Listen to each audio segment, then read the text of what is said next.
पारसनाथ को लेकर मुख्यमंत्री ने कहा कि कहीं न कहीं केंद्र सरकार है आदिवासियों और जैनियों को लड़ाने की कोशिश कर रही है। आप इस इत्तेफाक करते हैं? केंद्र सरकार क्यों लड़ाना चाहेगी? राज्य के अंदर आपकी सरकार है और मैं बार बार इसी बात को दोहराता हूँ कि सब लोग मिलजुल करके रहते हैं।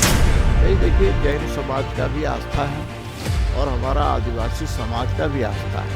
तो दोनों मिल करके आपस में बैठ कर बात करके उसका रास्ता निकलना चाहिए। किसी के आस्था के साथ कोई खिलवाड़ नहीं होना चाहिए। पारसनाथ को लेकर मुख्यमंत्री ने कहा कि कहीं न कहीं केंद्र सरकार है आदिवासियों और जैनियों को लड़ाने की कोशिश कर रही है। आप इस इत्तेफाक रखते हैं? भाई, केंद्र सरकार क्यों लड़ाना चाहेगी? राज्य के अंदर आपकी सरकार है और मैं बार बार इसी बात को दोहराता हूँ कि सब लोग मिलजुल करके रहें।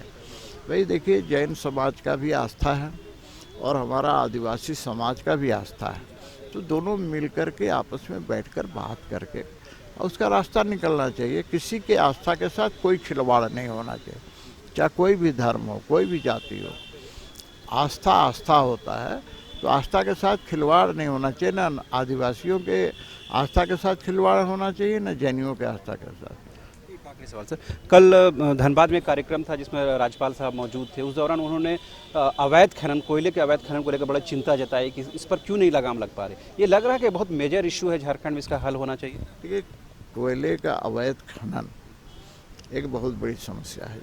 ये सरकार पर डिपेंड करती है। जब सरकार तत्पर रहती है कि नहीं, हमें अवैध खनन नहीं होने देना है, तो अधिकारी भी चुस्त और दुरुस्त रहते हैं। लेकिन यहाँ तो हर स्तर पर अधिकारियों को भी पैसा चाहिए ना। अवैध खनन नहीं कराएंगे तो पैसा कहाँ से होगा? अरे, मैं तो बहुत से लोगों को जानता हूँ जिनके राजपाट में ट्रक का ट्रक रोज निकलता है और पहले भी निकलता था, आज भी निकलता। मैं ऐसा नहीं कहता कि सिर्फ इसी सरकार में ये ऐसा है। अवैध खनन का मामला एक रोग की तरह है और ये रोग फैलता जा रहा है।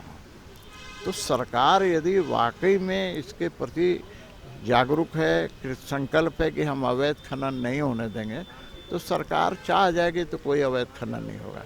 लेकिन सरकार की ही संलिप्तता होगी तब तो अवैध खनन होगा ही। तो आपने सुना, ये थे बीजेपी के विधायक और रांची के एमएलए सीपी सिंह साहब, जिन्होंने साफ तौर पर कहा कि अगर सरकार प्रशासन चाह ले तो किसी भी रूप में पत्थर हो, कोयला हो, बालू हो, किसी का भी अवैध खनन नहीं हो सकता है। लेकिन सरकारों को इस बारे में थोड़ा और कमिटमेंट दिखाना होगा। फिलहाल आप देखते रहिए न्यूज़ 22 को। मुझे और मेरे कैमरा सहयोगी राजा को दीजिए इजाज़त। नमस्कार। वेलकम टू चाचा मामा दंगल। हास्य अदाकार संजय मिश्रा से गुजारिश है कि वह अखाड़े में कूदे और फुलटूस को ट्रॉफी से नवाजे। लगता है समाधि ले ली। अरे बुला रहे हैं। अरे बोल रहे हैं कि बुला लो।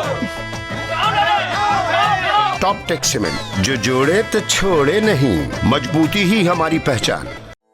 4 धामों में से एक रामेश्वर धाम सहित तिरुपति बालाजी, कन्याकुमारी, मदुरई माँ मीनाक्षी देवी और श्री मल्लिकार्जुन ज्योतिर्लिंग का झारखंड में सबसे कम दर पर सब परिवार दर्शन लाभ का अनुपम अवसर।